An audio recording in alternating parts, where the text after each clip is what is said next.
Welcome to the Lifelong Rivals Sports Podcast. I'm Zach Kaufman here with my friend Ryan D'Amico.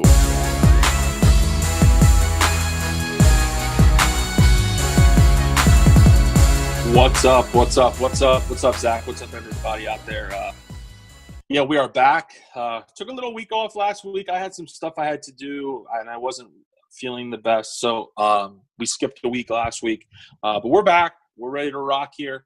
Like Zach and I are about to dive into a fun show, NFL talk, free agency talk, which is fun. Zach, I got to tell you, one of the cool things about your team, not only winning the Super Bowl, but just getting to the Super Bowl is it sure does make the NFL offseason a hell of a lot shorter. Like, I'm just now kind of starting to come down from, like, the Eagles, winning the Super Bowl and, got, a lot of championship gear, memorabilia, and now all of a sudden, boom, free agency's here.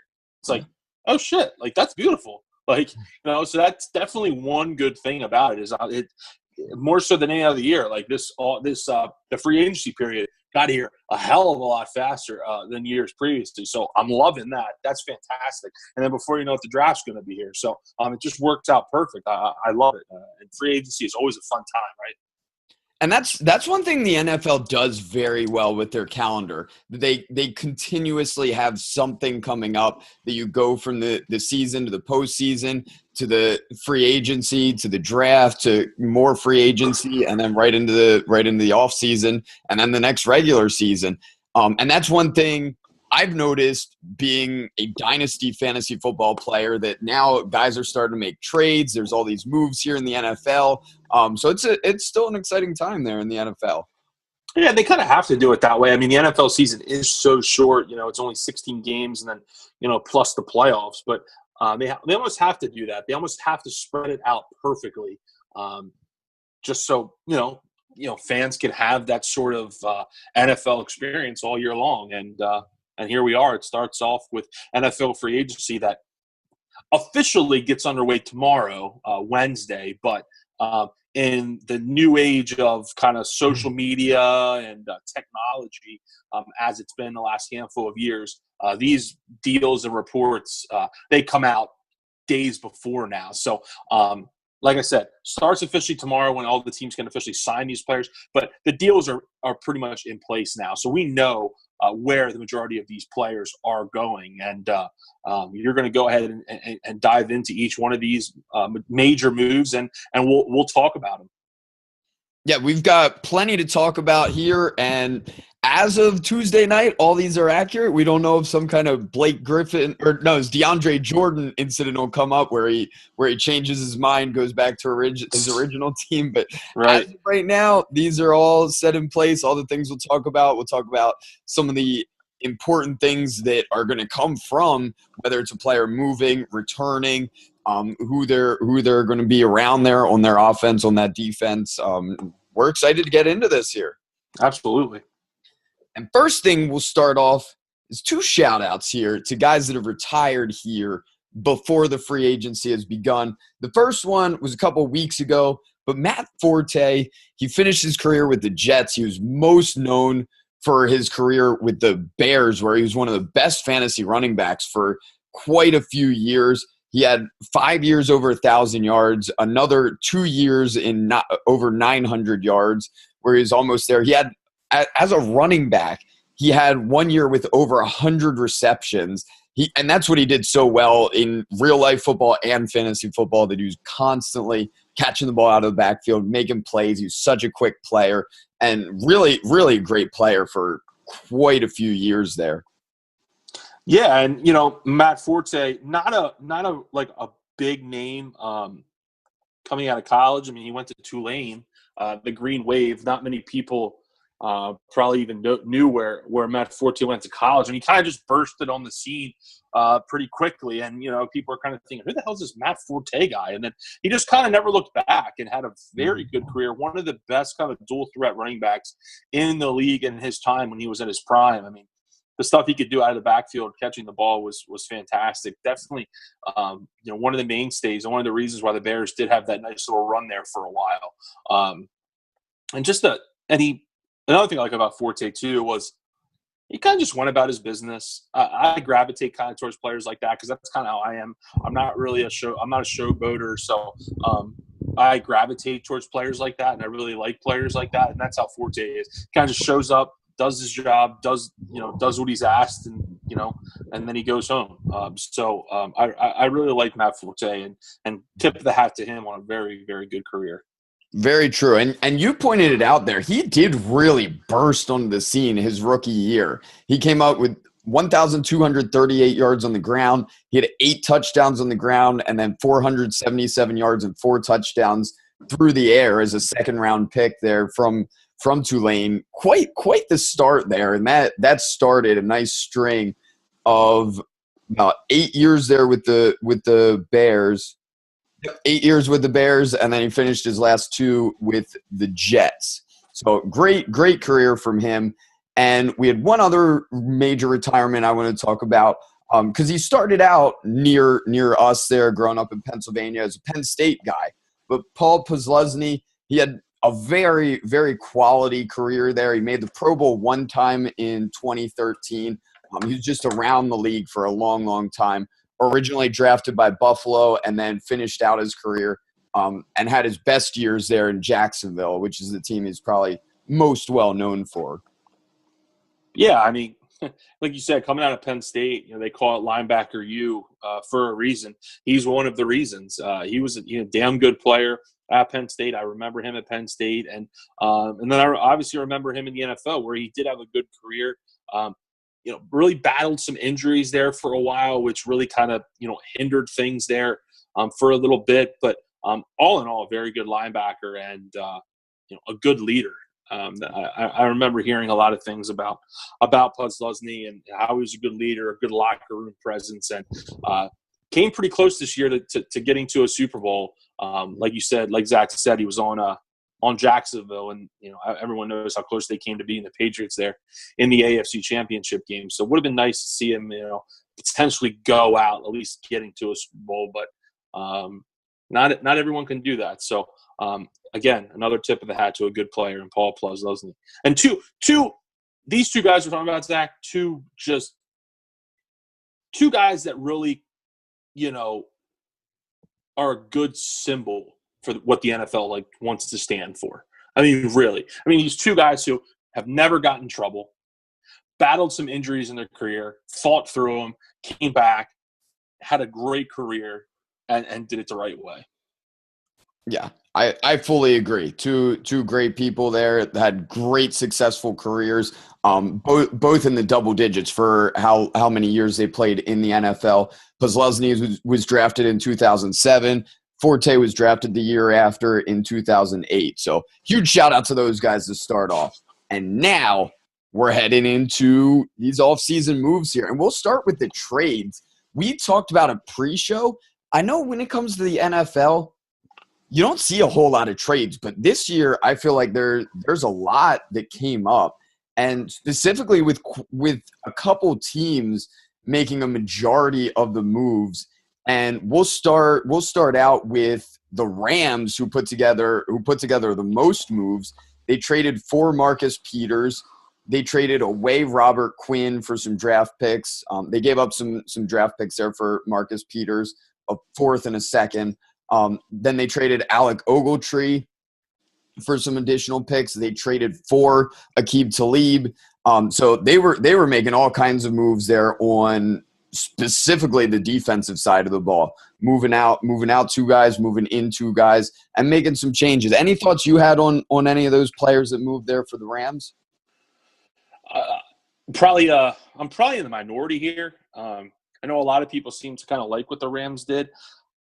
I'm not a big fan. I'll be honest with you. Alec Ogletree, one of their best players on defense, you get rid of. Not sure I understand that move.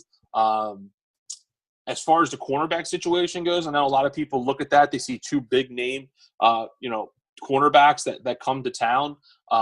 One, Marcus Peters, no doubt he's a great talent. But what's that tell you about him as a person and kind of the troubles that he's had when the Chiefs willingly get rid of, one of their best players?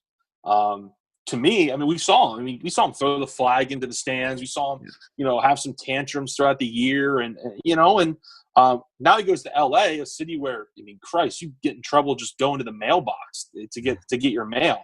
I mean, trouble just looks for you in L.A. And definitely a city where you could find yourself in some trouble. So that's with him. And then Aqib Talib, I saw Aqib Talib get absolutely roasted time and time again this past year, and particularly against the Eagles, where he got burned a lot. And when that happens to Talib, that's one thing I've noticed too. He's kind of like that Deshaun Jackson type, where things don't go his way early in a game, he shuts off, and I don't like that at all. And I think Talib's I think he's a name at this point. I really do. I don't think he's kind of the impact player that he used to be. Look, I could be wrong. I've been wrong before. I could be wrong again, but my gut feeling is I'm just not too keen on these moves by the Rams. And then Robert Quinn, another guy. I guess I can understand that move, but just not sure kind of what they're thinking. I mean, are they? I guess as their GM, Zach, would you agree that they're kind of just looking to win now? Like, let's win now. We see Seattle kind of windows kind of closing, and maybe this is our division now, and we competed with the Eagles last year. Let's see if we can. Excuse me, if we can get over the hump. Or is that kind of the mindset you think they're having, Zach? Is they're just in a win now mentality? That's what I see on those two corners bringing in. Peters could be a guy that they use in the future as well, especially having given up a second round pick in that. I'd expect them to try and keep him on. Talib, for what they gave up, a fifth round pick, not a huge deal there. He is expensive at this point in his career, but I feel like it's a nice chance to take. If he works out, great. If he doesn't work out, I think they'll be able to recover. They have some good coaching there, as they proved from last year. They already have a solid defense in place. So I think it's a good chance to take there. If it works out, great. If it doesn't, all you spent was a fifth-round pick there, and it could be the same thing if you use that fifth-round pick to draft someone. You're still taking a chance that they might develop into somebody, or they might not. Lots of fifth-round picks don't turn into anything. So I'm fine with it. None of these moves really moved the Rams in any direction for me. I was just kind of fine with it. I was just more intrigued by the fact that they made so many moves through trades there. And I think you kind of hit the nail right on the head there, Zach. What you just said is, I think with all of these moves that they made, and you talked about it, and you listed them all of these trades, I don't think the Rams are dramatically better than they were last year, which I think that's what they were trying to accomplish. But I don't ultimately think they did. Now let's see what they do in the draft and whatnot in the next couple days as free agency comes into the picture. The picture gets a little clearer, but I just don't think they're dramatically different compared to last year. That's just me though. Yeah, it'll be interesting to see how that works out. I know I doubted the Rams going into last season, and they did do well. So yeah, at this point, I'm not really questioning them right now. They supremely overplayed what they were going to be last year, what a lot of people thought. And the last thing I'll say on the Rams is, let's see how they do this year being the hunted. It's a lot easier being the hunter versus being the hunted. So let's kind of see how they do with the target on their back, and people kind of have a feeling of how Sean McVay wants to run things. Let's see how they react to that big year they had last year. And from there, we'll go to another team making a lot of moves through trades there, and that's the Browns. So they pulled off a big trade for Jarvis Landry, where they gave up a fourth-round pick and a seventh-round pick to bring him in. He's currently on the franchise tag deal, so it's kind of a risky move that he might not sign after this year. And they either have to pay him more if they throw an additional franchise tag at him, or they just have to let him go from that point. But they traded Deshaun Kaiser, their backup quarterback. They sent him to the Packers. They got Demarius Randall, a former first-round pick, and they just did some pick swapping in that as well. So that was the main part of the deal, Kaiser for Randall. They brought in Tyrod Taylor at quarterback for a third-round pick. And then they reacquired a different third-round pick for Danny Shelton, and they threw a fifth-round pick in there as well. So they made quite a few moves. I think this, unlike the Rams, actually does improve them. And I'm interested to see how it works out. I know you're not a fan of Tyrod Taylor. That for sure puts them in a better situation than last year, starting Deshaun Kaiser.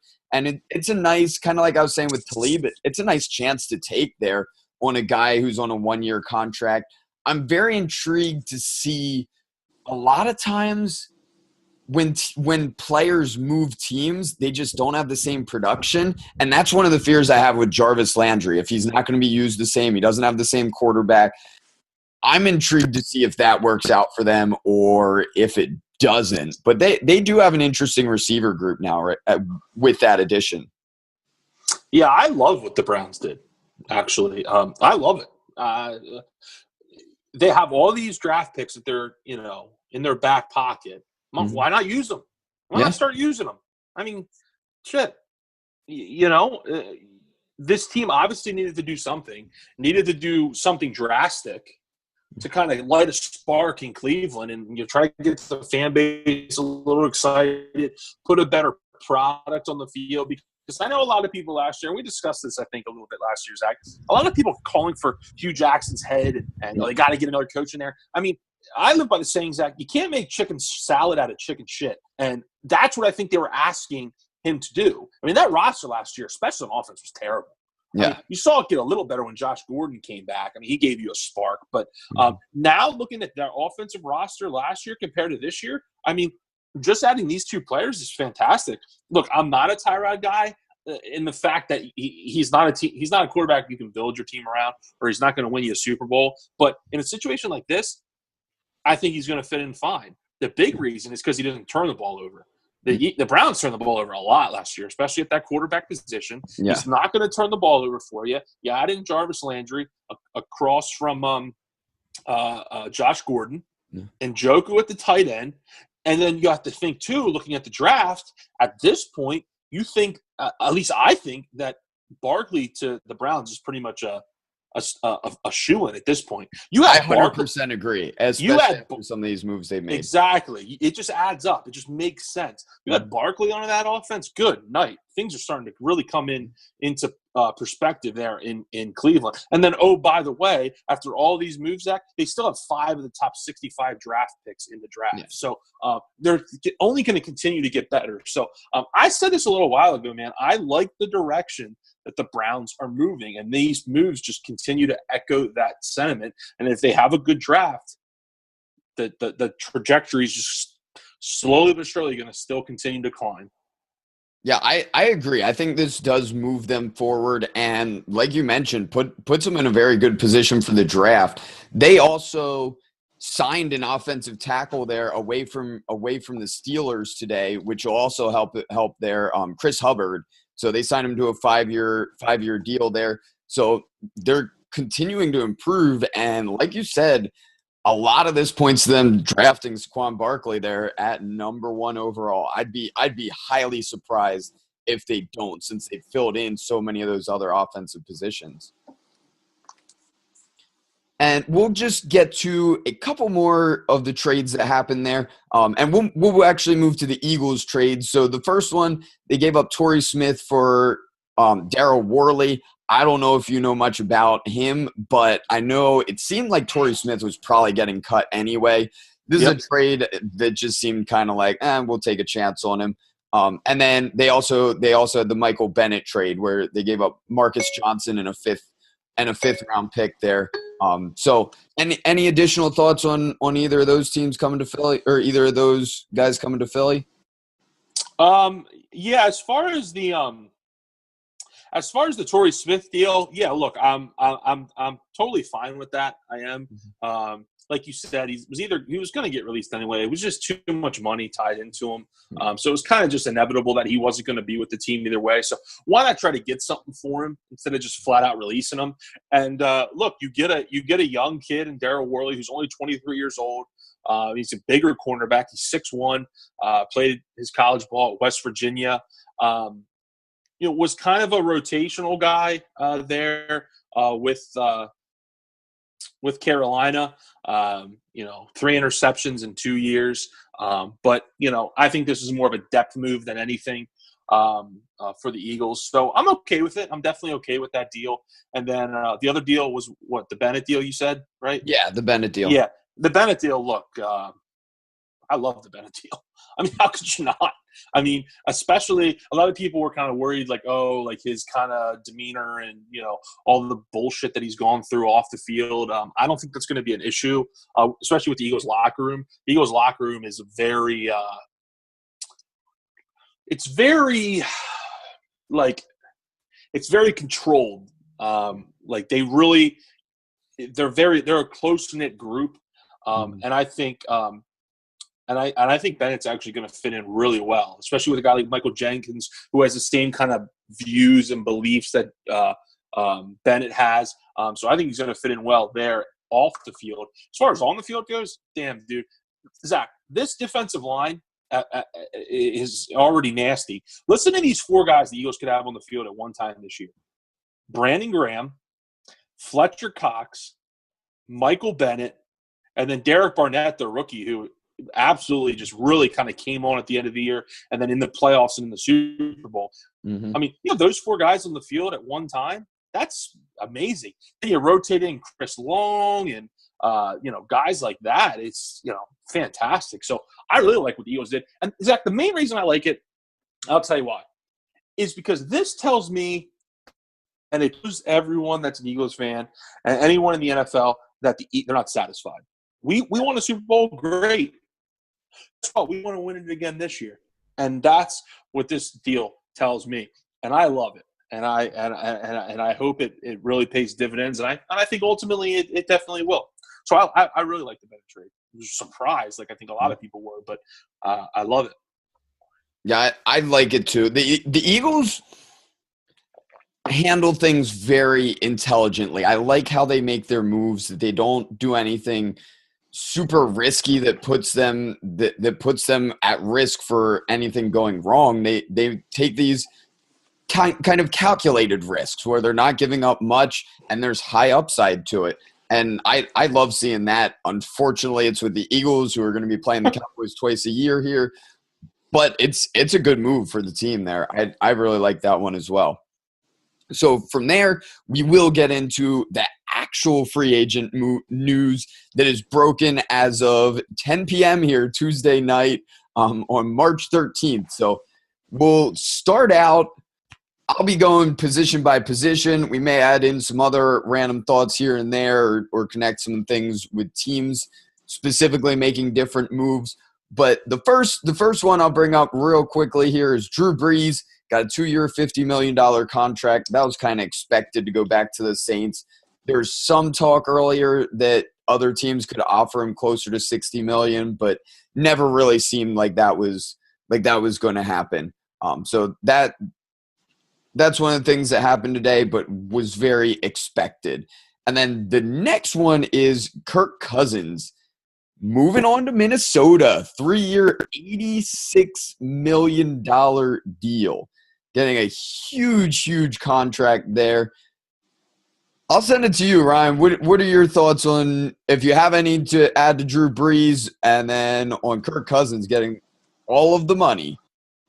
Yeah. As far as Brees goes, not surprised. That's where he wanted to be. He wanted to be in New Orleans. He said it kind of as soon as the year ended and all offseason. So no surprise there. 2-year deal, yes. It's technically a 1-year deal with that second year being an option. So they're not locked in anything there. I mean, if Brees does kind of take another step back, because let's be real, he was good last year, had a good completion percentage, but didn't have that kind of typical Drew Brees year, albeit because of that. But if he does kind of struggle this year, they're not locked in anything in a year after. So we'll see how that works out. It's definitely a good it's a friendly deal for the Saints there. As far as Kirk Cousins go, yeah, he's getting all the money, and he's literally getting all of the money because that deal is fully guaranteed. Yeah. I mean, real quickly, Kirk Cousins, I would bet my life savings Kirk Cousins knows how to play chess. The way that he has worked the system, so to speak, these last couple years and then this year is brilliant. If you would have told me when Kirk Cousins, Zach, was at Michigan State that this would be how his career unfolded, that he would be getting all this money and being one of the highest paid players in the league, I'd have said you're drunk, high, crazy, need to go into a mental institution. I would have called you every name under the sun. But here we stand, and Kirk Cousins gets a huge contract from Minnesota. I want to know your thoughts on it as far as liking it, because I'm kind of torn. I like it because Minnesota, look, they're going all in on this year and saying, look, we want to win now. We think we have a team that can win now, which I get. However, after this season, there's some big free agents on that defense that are going to need to get paid. And with this money they're locking into Kirk Cousins, I don't think that's going to be possible. So I think it's going to kind of hinder them then in the long run with being able to re-sign some of the key players that are currently on the roster and kind of their core group. So I think I also think about that. But what's your thought on the Cousins situation? You're not surprised he went to Minnesota, right? This is kind of the landing spot everyone thought, yeah. Yeah, a lot of people really projected Minnesota as the number one option, possibly a team like Denver. Right. I'm not surprised with the location. The money, when it comes to that, first off, I like how the Vikings set themselves up for this year, that they were able to put together such a good team and still have the cap space to spend that much money on what is now their franchise quarterback that's getting paid that much. I struggle to see the value in deals like this where you're giving up around a quarter of your cap space to one player. And it's something that, yes, it's a 3-year deal. So it's not something that's in 5 years he's going to be paid $35 million and just killing their team. But it's still that's going to make it tough to make moves moving forward after this year. So that is the thing I don't like about it. It puts him in a great situation this year, but it's something that can definitely hold him back, like you said, as free agents come up and chasing other free agents in free agency. It's going to make that difficult to make moves and add additional players. It sets him up to kind of have to rely on taking chances and hitting on a couple of players that have maybe come off of injuries or down year or things like that. So it makes it more difficult for them moving forward after this year.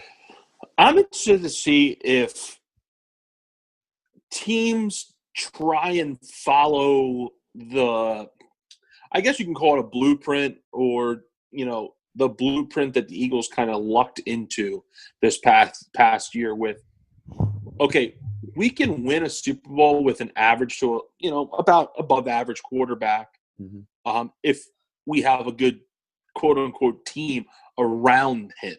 Like, we don't necessarily need – like, yes, you need a quarterback in the NFL. Like, if you don't have a good quarterback, like an average to above average quarterback, you're not going to win a Super Bowl. Right. But if you can build a good all-around team, offense, defense, special teams, I think you can win a Super Bowl with above a little bit above average quarterback. I think the Eagles kind of showed that. I'd be interested to see if maybe more teams try to adapt that, Zach. And okay, if let's not overpay for a guy like Kirk Cousins this year. Let's focus on the rest of our team, try to get better, similar to kind of what the Browns are doing. And then, when the time is right, let's bring in a guy that we think can fit our system and fit what we do, and then can ultimately help us get to that Super Bowl. Is that something you think maybe teams are going to try, or do you think they're just going to continue to try to go all in on these quarterbacks and continue to do it that way?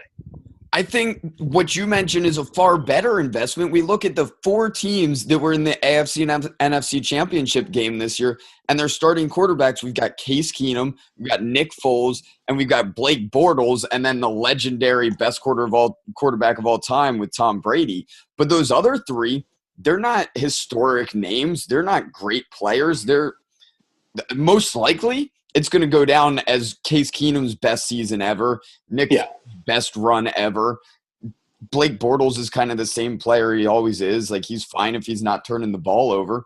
And I think that's the best strategy to kind of build the team and then fill in with the quarterback position. But clearly, if this free agency has told us anything, teams aren't willing to do that. They still want that big money quarterback because they're spending money like crazy on some of these quarterbacks that we'll get into here coming up. And we'll just – do you have anything else to add, or are you ready to go right into some of those other quarterbacks? Nope, go right into it. Yep.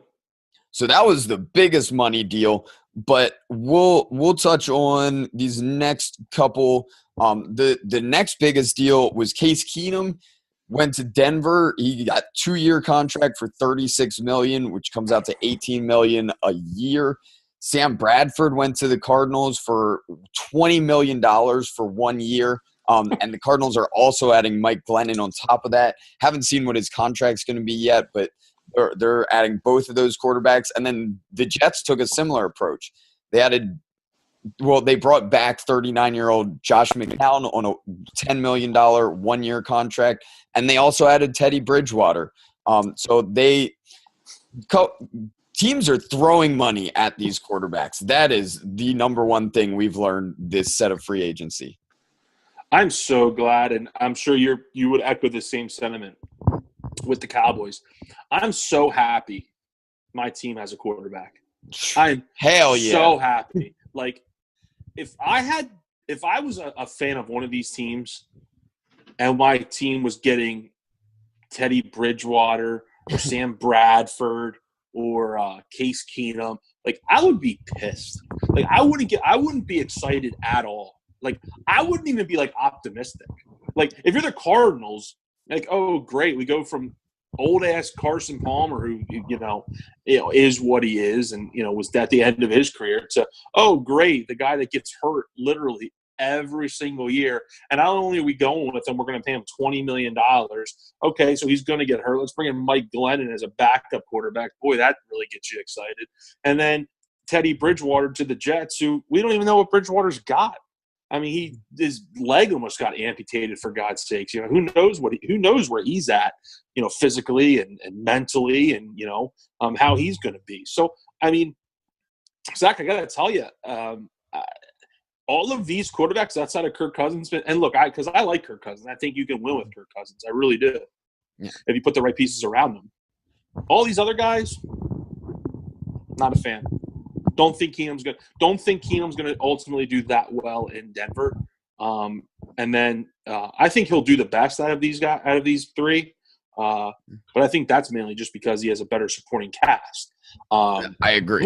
What's your kind of outlook on these three signings?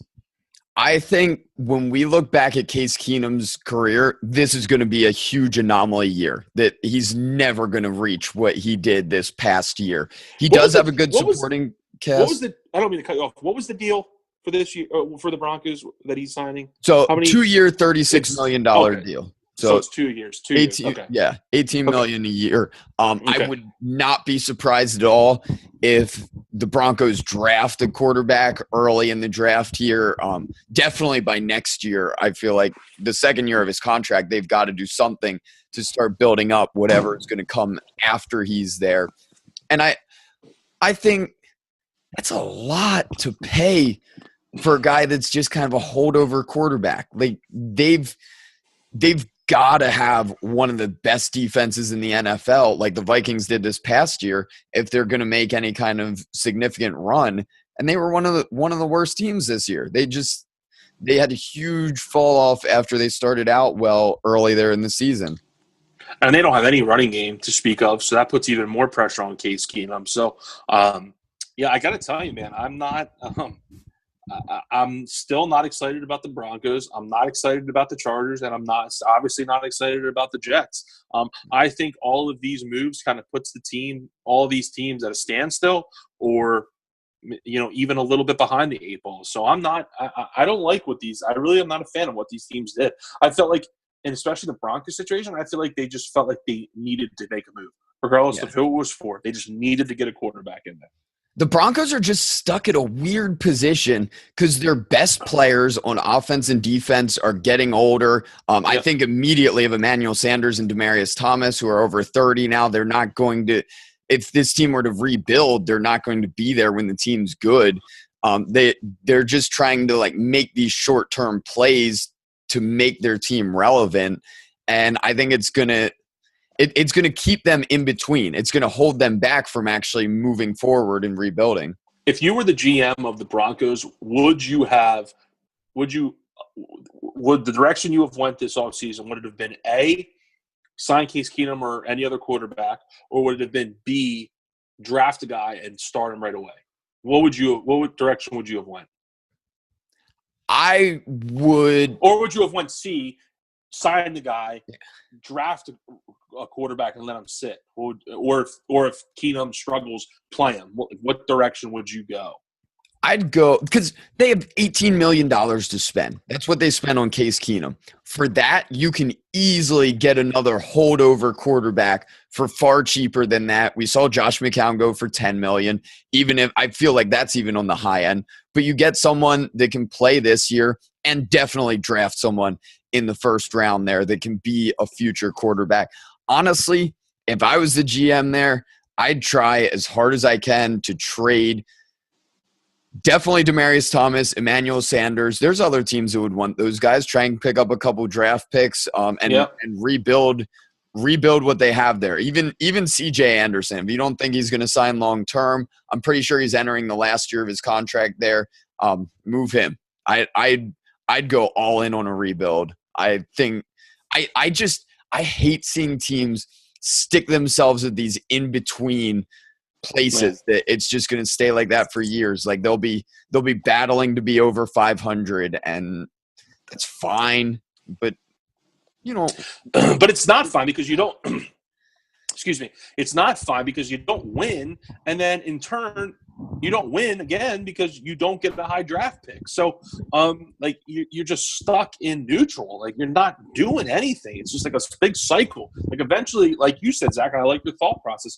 You need to almost tank and rebuild. That way, you can get those high draft picks and you can have a chance to rebuild. So, I'm totally on board with your thought process. That's kind of the way I would attack things, for sure. But I mean, all the quote unquote high market free agents that were quarterbacks this offseason outside of Kirk Cousins, none of them did do anything for me. They still don't do anything for me with their new homes. I'm good with the quarterbacks this offseason. But this is almost what I expected. Like it's just continued to go this way, that quarterbacks get these huge contracts. We've seen it in the past with Brock Osweiler 2 years ago or Mike Glennon last year, and it just continues to happen. Teams continue to fall into the same trap over and over and over again. And for some reason, GMs just don't learn. So like you said, I like Cousins. I think he's overpaid. Other than that, I just don't see any of these quarterbacks really making a difference. I've really hated there in Arizona. Signing Sam Bradford, backing him up with Mike Glennon. That is the most in-between move you could have that just makes zero sense to me at all. All I think about, too, is Larry Fitzgerald, who decided to come back for another year. Yeah. Good luck. He might end up retiring after all after seeing these moves. Do the Anquan Bolden and just retire at the end of training camp like last year. Exactly. So we talked about the Jets signing those two quarterbacks with McCown and Teddy Bridgewater.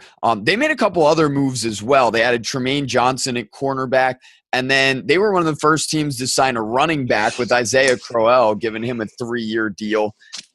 And that's a move.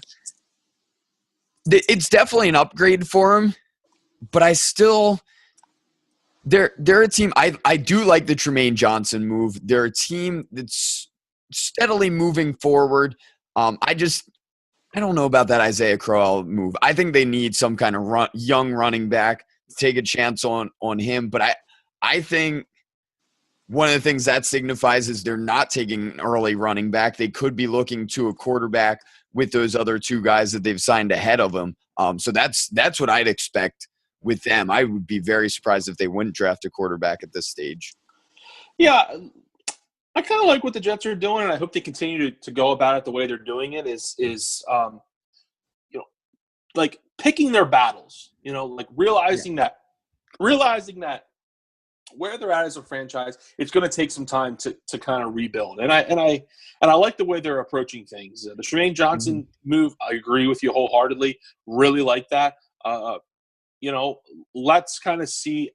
And I think this kind of says that, look, we expect and we want to hit a home run in the draft, and we want to get some impact playmakers in the draft. And I think that's ultimately what they're aiming for, to really get a marquee guy with that, especially with that first round pick. So I like what the Jets are doing. Yeah. We didn't have many running back moves today, so there's only two others to really talk about. First one's Dion Lewis, which really surprised me, going to the Tennessee Titans. So he'll be complimenting Derrick Henry there since they released DeMarco Murray. And I really like that combination. The more and more I think about it, I didn't expect something like that, but they have the receiving back. That's not something that Henry really does. But he can pound it up the middle there, and he had success last year. So I love that combination for them. I think that's a huge step up. And then the other one, Jonathan Stewart signs the Giants. Do not care. Don't care at all. Yeah, me neither. Jonathan Stewart, he's really on his way out. I mean, really, who knows how many years he has left.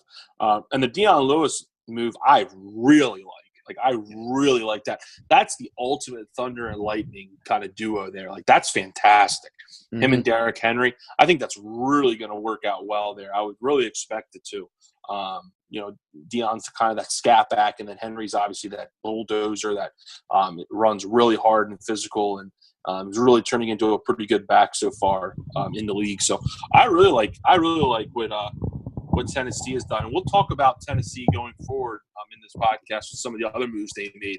I like the direction that Tennessee has taken in free agency, and we'll get to that in a little bit. Yeah, and we'll move from there to the receivers, which is the biggest group of people that really made moves there. And the first one I'll talk about is the Chicago Bears, who last year they ignored the receiving group. They went in with exactly what they had, and it was not good at all. They were pulling guys off the practice squad, just playing pretty much anybody that was functioning and at least had some kind of breath in their life there. So they went out and signed two guys. The first one, Allen Robinson, got a 3-year deal for $42 million.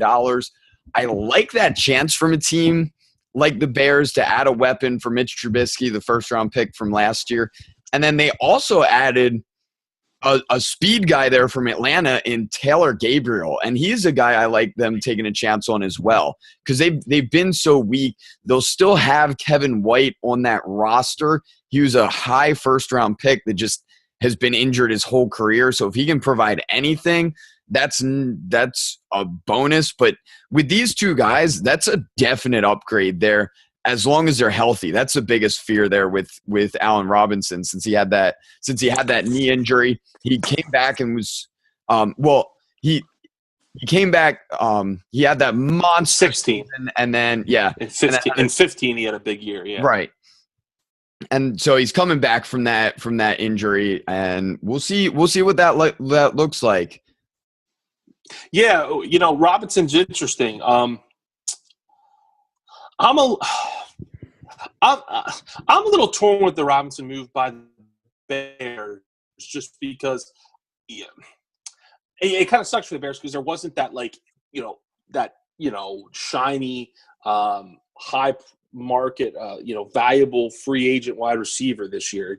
It didn't have it in this class. Mm-hmm. Supposed to be Alshon Jeffrey, but the Eagles locked him up in the middle of the season to an extension. But Robinson, I guess, was that guy. But, having that great year in 15, taking a step back in 16, and then tearing his ACL last year, you worry about him a little bit. But if he can get back to what he was in 15, the Bears got themselves something, that's for sure, because he was definitely a playmaker for Jacksonville there.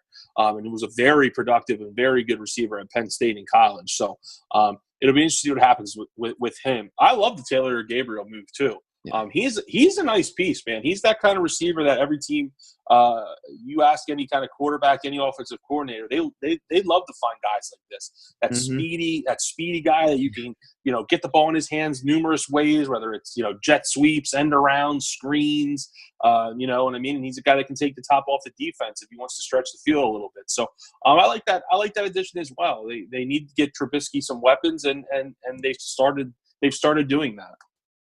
Yeah, that was my favorite of the receiver moves there from the Bears. And we'll move to, honestly, the only other receiver move I liked for the team. I think it's terrible for fantasy football. I think he's not going to be good stat-wise, but Sammy Watkins going to the Chiefs.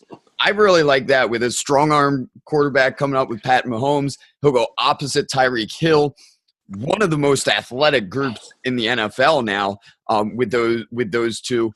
If Sammy Watkins can stay healthy, he has not been able to do that at all, which is the biggest drawback. But if you look at it, like you're comparing him to last year's number 2, which was Albert Wilson. That's a huge upgrade there. So if he can provide anything, and usually even in his injured seasons, he has like 2 or 3 really good games.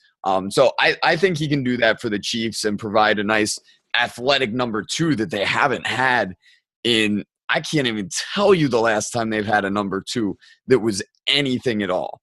So I don't think he'll put up huge stats, but he'll be a good fit there. I like what they did. Yeah, I think he could fit in well there. I mean, they have a lot of playmakers there on offense at the skill position. With Hill and Hunt at running back, Travis Kelce at tight end. So now you put in Sammy Watkins there. Yeah, I think he definitely fits in well there. Like you said, Zach, though, health is obviously the key with Sammy Watkins. So let's see how that works out with him. So I'm interested to see how that works out, especially with Pat Mahomes. I said it a couple shows ago, is Kansas City is such an intriguing team to me this year. Yeah. They have nothing to do with my team, but because they're in the AFC and everything. But they're definitely a team that I'm interested in this year and gonna pay attention to. They definitely are one of the more interesting teams. I agree. I like the foundation they've built. They also added former Cowboy Anthony Hitchens there at the linebacker position. So I think that'll work out solidly for him as a fill-in for Derek Johnson, who was there for forever. Yep. So they should still be a very good team coming up here, depending on Pat Mahomes. I'm very interested to see how that works. But the Chiefs seem to have full confidence in him, the way they traded away Alex Smith like that. So now we'll get into some of the more questionable receiver moves. I'm going to start with Paul Richardson signing to the Redskins on a 5-year deal, $40 million. He's always been fine. I think he'll fit in a similar role to what he's been opposite Doug Baldwin, that he'll be kind of like a number 2 receiver. They have Jamison Crowder that's more of a slot receiver there. I don't know what to expect with Alex Smith, how he'll use the receivers, but they've got Crowder. They've got Josh Doctson, the former first-round pick who really came along last year. And I think they'll use him more like the number 1. And I just don't see Paul Richardson being that significant, and especially living up to an $8 million contract. I just don't see that. And given the history of the Redskins signing good free agents, which is basically zero, don't see this working out. Yeah, I didn't really get this. You and I were talking before the show tonight, before we went on live, and the Redskins, boy, they really kind of make you kind of wonder in free agency. They seem to never really do all that well in free agency. Like a lot of swings and misses with the Redskins. So I'm not particularly high on this move. Like, I think he'll be okay. I don't really like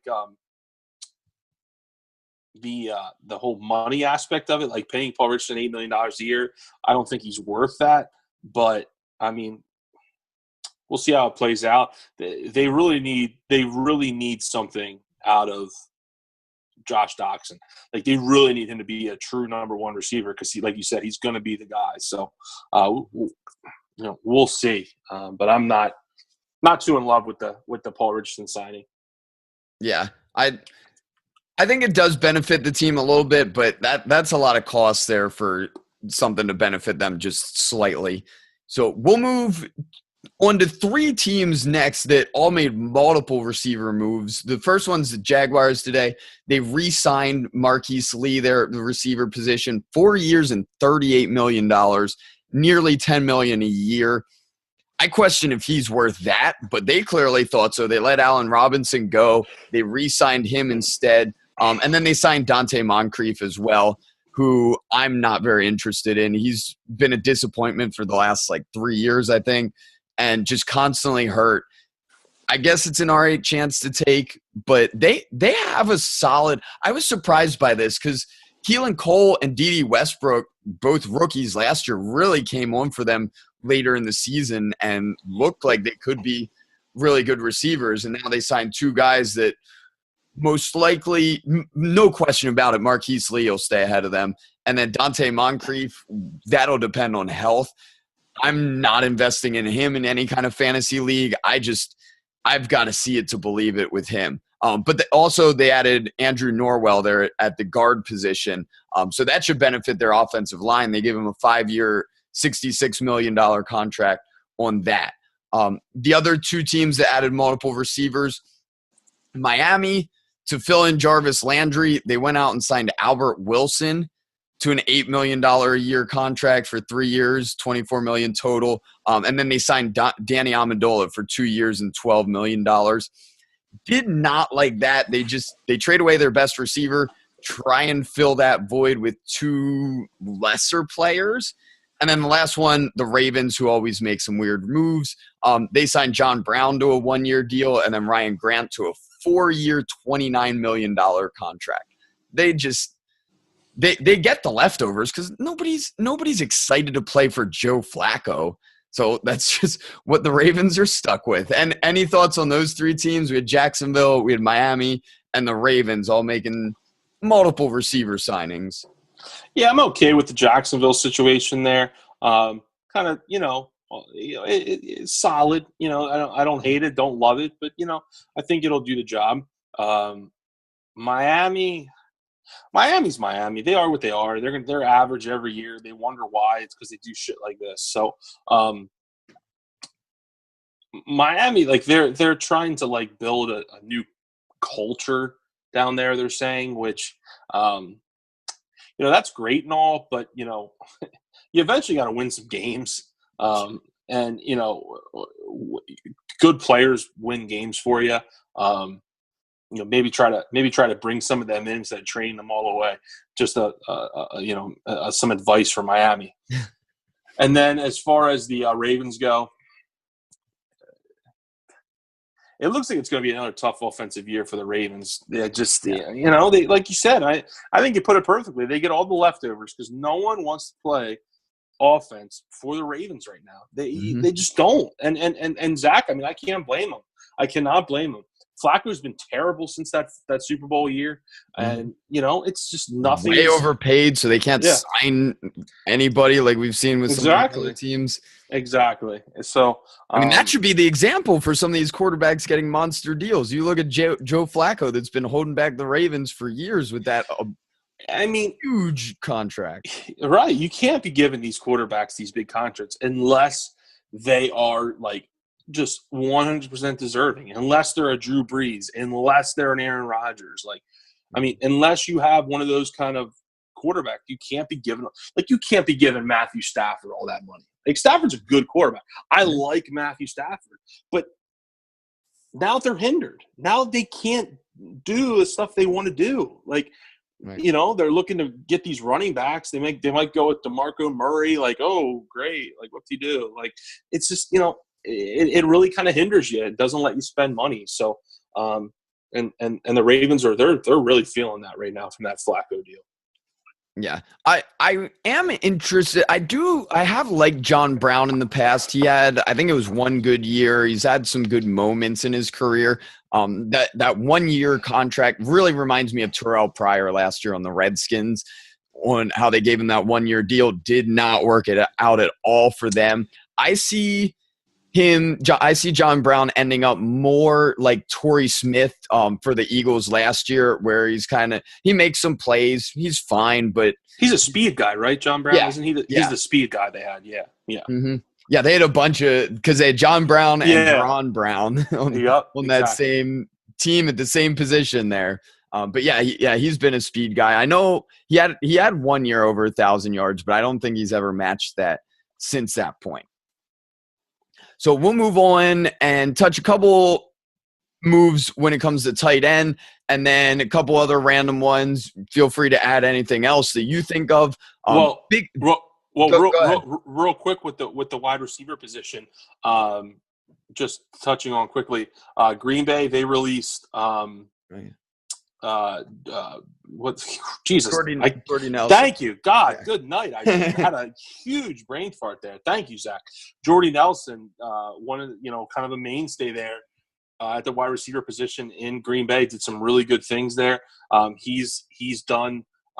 Be interested to see kind of where he goes because he'll catch on somewhere. I just saw a report that he has a visit scheduled tomorrow with Oakland. So that's interesting if he ends up there. So I did just want to kind of point that out that he gets released. So that's definitely interesting. It's going to be a little weird not seeing him in the green and yellow. Yeah. Yeah, he was among a couple kind of big name guys that were released heading into free agency with him, Tamba Ali there from Kansas City, who's been there since we were in high school. Ndamukong Suh and Adrian Peterson were all released, as well as Danny Woodhead there from the Ravens. So guys who have had success that it wasn't cutting it for the teams there, and they'll be moving on somewhere else. So as we move on from there, we will, since you brought up Jordy Nelson, we will get to Green Bay here, making the biggest tight end signing there with Jimmy Graham. I was really hoping he'd re-sign or he'd go back to the Saints. I thought that would be a perfect combination. But he goes to Green Bay instead, gets to play with Aaron Rodgers, and I'm excited to see what happens with that. Rodgers has tended to kind of ignore tight ends, but this is the best tight end he's probably ever had in his entire life. So they added Graham, and then they added Muhammad Wilkerson there at the defensive tackle position. Trey Burton, another receiver, another receiving threat going to the Bears. I like that, even though they took Adam Shaheen early in the draft last year. I think Burton's going to be a good fit there alongside those receivers. And then the other one, Cameron Brate, being re-signed to Tampa Bay for a 6-year, $41 million deal.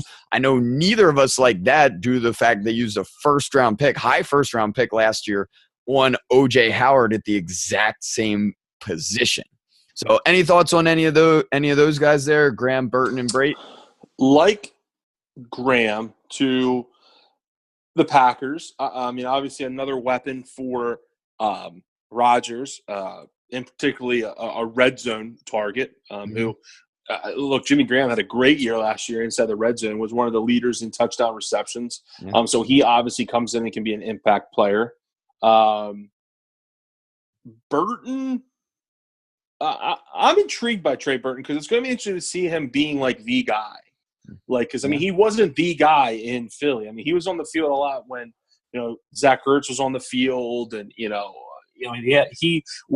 teams didn't have to focus on him. So he had a lot of kind of, he was the beneficiary of teams doubling Alshon Jeffrey or Zach Ertz, and he's running free. So interested to see how he responds to being the guy now. Although he did play well the 2 games Zach Ertz was out for. He did. That makes me feel more confident in him there. Definitely. Had the 2-touchdown game against the Rams, one of the games Ertz missed. I'm intrigued to see how he does down there in Chicago. And then Cameron Brate, I don't understand that. I don't understand giving him a solid player. Don't get me wrong. Like Cameron Brate, it's not like he's dog shit or anything like that. He's a solid player. But I mean, I'm not giving Cameron Brate I'm not committing 6 years to him. Sorry, just not doing it. You want to stick around? We want you around. 3 years. Take it or leave it. That's what I'd say. You ain't getting 6 years. Sorry, that's ridiculous. Especially like Zach said, when they spent a first-round pick round pick on O.J. Howard, who really came along last year when given an opportunity. So don't understand that move at all. But yeah, tight end was kind of wasn't all that exciting this year in free agency. Yeah, not a very deep position at all there. After Graham and Burton were the only two that really stood out for me. I wouldn't even put Brait in that category.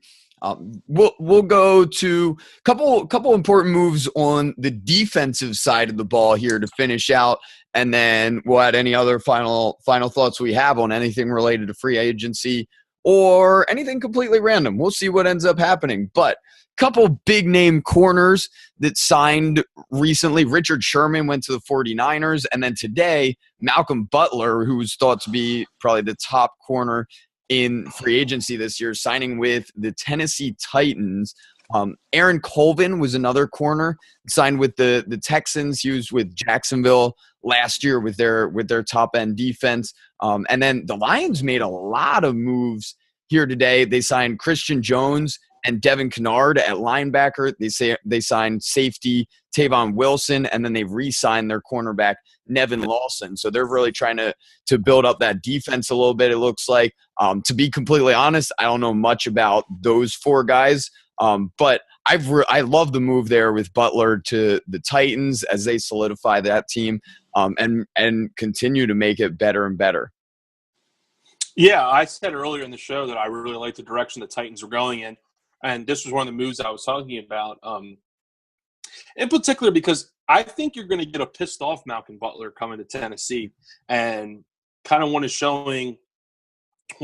the league, hey, remember me? Remember when I made that huge play in the Super Bowl? Remember when I had a really good year for New England? And remember when they benched me in the Super Bowl? Remember that? Well, here's what they're missing now. So I think he's going to have a chip on his shoulder, and you pair him with Adoree Jackson. That's a pretty nice duo there at cornerback for Tennessee. And like I said, I like the direction that they and the moves that they have made in free agency. So I like what Tennessee's doing.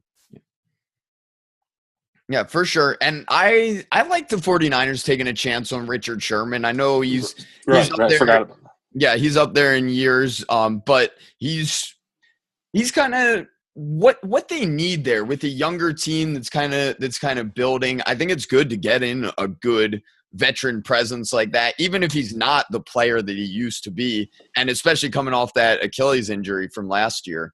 So hopefully he can recover there and provide something good for that team. Yeah, I think he can contribute. It's funny, he came out and said one of the main reasons he signed with San Francisco is he actually wants to play Seattle twice a year. I think that's kind of interesting. Another interesting tidbit is he didn't have an agent for this process. Yeah. He actually negotiated everything himself. Negotiated the whole contract himself, which I find to be pretty interesting. I don't remember the last time I heard a player doing that. So tip of the hat to Richard Sherman. I'm interested to see how things play out there, how he bounces back from that Achilles injury, because everyone knows obviously he was one of the better cornerbacks in the league when he was on his game. Mm-hmm. Perfect. Well, that sums it up here for the moves we know of as of now for Tuesday night. Since we started the show, there haven't been any additional moves. I see It could be potential that Trevor Siemian is traded. Not that anybody should care there. That was just the latest news that popped up there for me. But I don't think that's making a difference for any team. No, definitely not. Definitely not. So an exciting day here heading into free agency. I'm sure there will be more news that comes up. We'll discuss any that comes up between today and our podcast next week. And then we'll have an exciting podcast. I'm excited for it. For next week, we discussed it a little bit, talking about an intro to sports betting. I know for me as a college student, I tried it. It was a disaster. We'll laugh about that. We'll talk about how I could have done things better. It should be very entertaining there. Yeah, no, it really should be. You and I have both kind of, messed around with the sports betting situation. You just said how it was a disaster.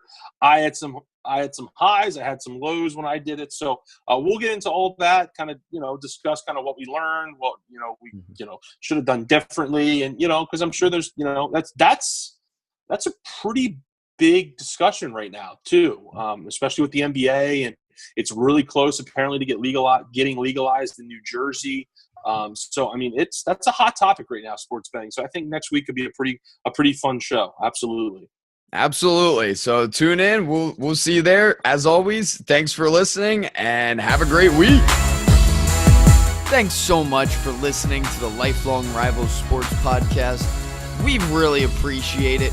If you're enjoying what you're listening to, please give us a follow. Let us know your feedback. Share us with someone else you think would enjoy listening as well. Thank you so much for the support and have a great week.